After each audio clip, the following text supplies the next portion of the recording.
Bienvenue à vous, Évasion littéraire avec Stéphanie Mélion-Reynette, nom d'artiste Nefta. Bonjour Stéphanie. Bonjour Vanda. Alors, tu es sociologue, écrivaine, Oui. poétesse, Oui. danseuse, Oui. ambassadrice du festival Cris de femmes. Alors, pour comprendre ce festival, je vais te demander le premier cri avec une lecture. Alors, Brie de Nil. Cette gorgone au trait calleux que la glace polie réfléchit, mais qui est-ce? Derrière ce faciès en ruine, bosselé de combes et de combles, affaissé en creux et en saillie, un visage malheureux, de pierre, décroissant des enfonçures de son front aux creusures de ses joues, à l'effondrement de sa mâchoire pendante, tombante, succombante. Stéphanie, très belle lecture, poétesse. Merci. Explique-nous le concept Du cri du de festival femme. Le Cri de femmes. Alors, Cris de femmes, c'est un festival donc de poésie à l'origine, parce que la fondatrice du projet du festival, la présidente Jaël Uribe est poétesse, mais c'est mettre en fait la poésie au service de la cause des femmes.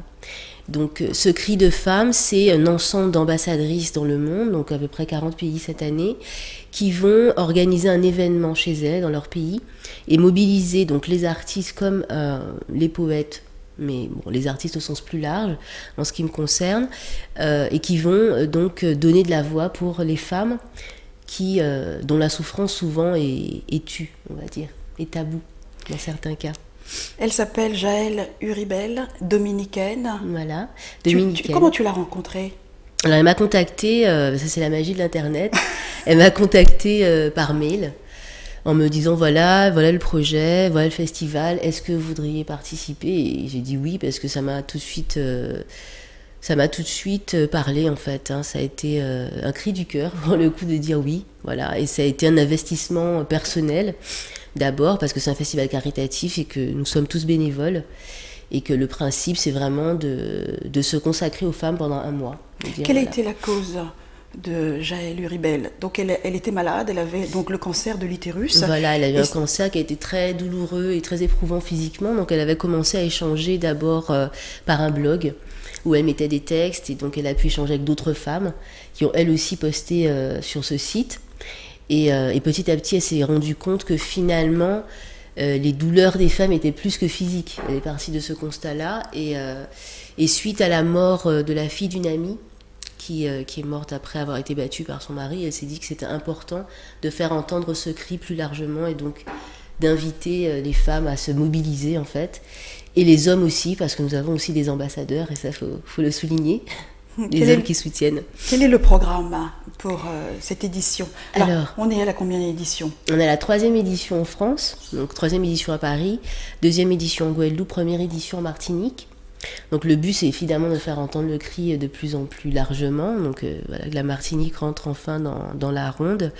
Donc on a un programme assez bien fourni. On commence le 5 mars. Est-ce que je te donne le programme de Paris ou de... Ah, tu me donnes le programme de tous les pays. Alors, donc ça va être long. Donc le 5 mars en Guadeloupe, on a une flash mob.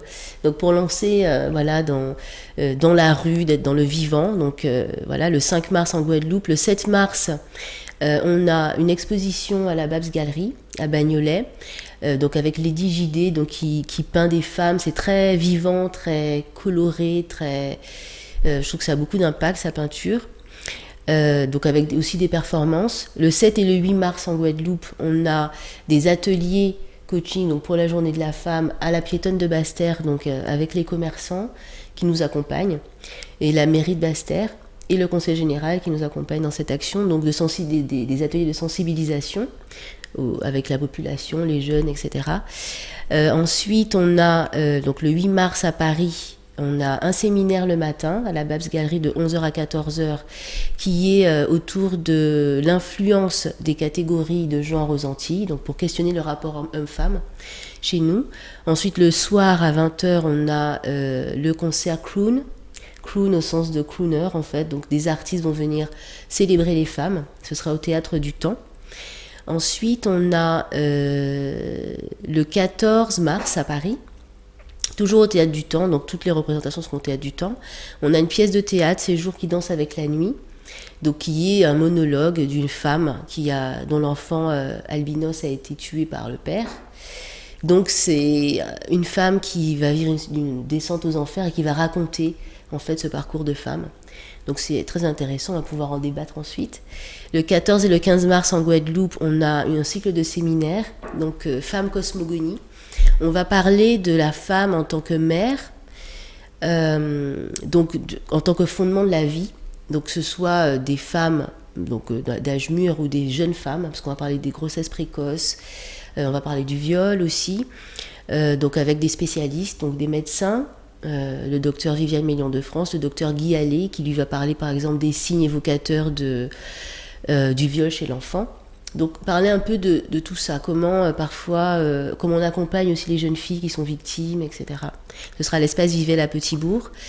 Ensuite, on a le 20 mars un atelier avec Frédéric Jean, qui, elle, va nous proposer un atelier de dessin spontané. Et c'est une femme qui travaille en kinesthésie, et donc qui va parler un peu de son parcours, parce que je voulais proposer quelque chose, on parle des problèmes, mais pas assez des solutions qui sont proposées pour les femmes. Et elle propose justement un accompagnement en EFT, et voilà, donc elle va parler un peu de tout ça. Le 22 mars, on a un concert en Guadeloupe, à l'Archipel, donc avec de nombreux artistes, Mimi Nelzi, Elio Manga, Carole Venutolo, voilà, donc ça va être une célébration. C'est un programme très chargé ouais. et varié. Et toi, ton intervention? Alors, mon intervention, cette année, je vais être ambassadrice pleinement. Je vais faire une introduction poétiste le 14 mars en tant qu'artiste. Mais je vais surtout, cette année, être le porte-parole des femmes. Voilà, cette année, j'ai décidé que je n'allais pas me produire vraiment, mais c'est déjà beaucoup. Enfin, j'estime que c'est déjà... ça va être ma pierre cette année pour le festival. Et on espère, en tout cas, ensuite pouvoir faire une anthologie. On a commencé à récolter un peu des textes. Et donc, moi, je vais m'en occuper aussi pour la France, et demander à des poétesses et des poètes de parler des femmes, et qu'on espère ensuite pouvoir publier, alors peut-être pas cette année, mais l'année prochaine en tout cas. Stéphanie, y a-t-il un réseau de différentes actions qui accompagnent toutes ces femmes, hein, le cri des femmes? Alors nous, on essaie de faire de la mise en réseau, évidemment, chaque année. J'invite une association, donc le but c'est de la faire connaître. Cette année, donc on n'a pas forcément travaillé avec des associations, mais chaque fois on essaie de rappeler en tout cas le numéro qu'il faut composer quand on est une femme victime. On essaie de rappeler aussi le fait qu'il y a des associations qui accompagnent les femmes qui sont victimes, et qu'il est important aussi soi-même en tant qu'individu de ne pas se dédouaner, enfin de se déresponsabiliser face à ce genre de situation, qu'il faut être aussi, il faut s'exprimer, il faut aider les personnes même des amis, parfois on a tendance à vouloir peut-être ne pas s'impliquer trop, parce que ça peut être trop impliquant parfois, même dangereux, hein, quand on peut être face à des situations de violence. Mais voilà, donc c'est un peu le rôle qu'on se donne, parce que nous ne sommes pas... il y a des travailleurs sociaux avec nous, mais le but c'est à chaque fois de dire, voilà, on peut vous diriger vers les bonnes personnes, et qu'il y a des bonnes personnes qui sont là pour ça en tout cas. Et je suppose que l'entrée est libre. Est-ce qu'il y a une collecte? Alors il y a une collecte. Cette année, l'entrée sera payante sur certains sites, parce que malheureusement, quand on trouve des lieux, on n'a pas toujours la possibilité de l'avoir gratuitement. Donc, il y aura une entrée, mais je pense que ça en vaut le coup, puisque ça va permettre aussi de financer notre association qu'on est en train d'achever, qui va porter le festival à partir de 2015. Et effectivement, voilà, donc c'est un peu, ça va être la contribution de chacun de venir pour les femmes et de permettre au festival d'être pérenne, en fait. Et la dernière question pour terminer, comment adhérer et comment être bénévole aussi dans l'association? Alors, il suffit de me contacter. Déjà, pour être bénévole, on en a cette année, d'ailleurs, Brigitte, Geneviève, et toutes les organisatrices, toutes les personnes qui se sont impliquées sont bénévoles. Il suffit de dire, j'ai envie d'en être, et on sera là pour vous accueillir. Et pour l'association, évidemment, quand elle sera finalisée, vous pourrez faire un don, quelle que soit la somme. pour permettre au festival de se pérenniser et de poursuivre son travail. Eh bien, c'est parfait. Voilà. Merci Stéphanie Mélion-Renette dit Nefta Ouais. d'être venue sur le plateau d'OM5 TV. Alors, soyez nombreux et nombreuses pour cette année, mais il nous reste encore quelques minutes, juste une lecture, Une petite lecture. Cri de femme. Et merci, à bientôt Stéphanie. À bientôt. Quelle est cette poupée désarticulée au teint fuligineux, au regard brumeux, à la peau brouillée, au souffle fumeux, aux contours obscurs, à l'air rapiécé, gonflé de bleu? Moi avant j'étais un île, un fleuve d'abondance, j'étais paisible tempérance. Me contempler c'était atteindre l'empyrée.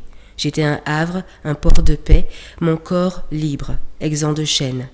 Mais il arriva tel un mordant hiver qui me glaça le sang, qui me glaça de peur. Voilà.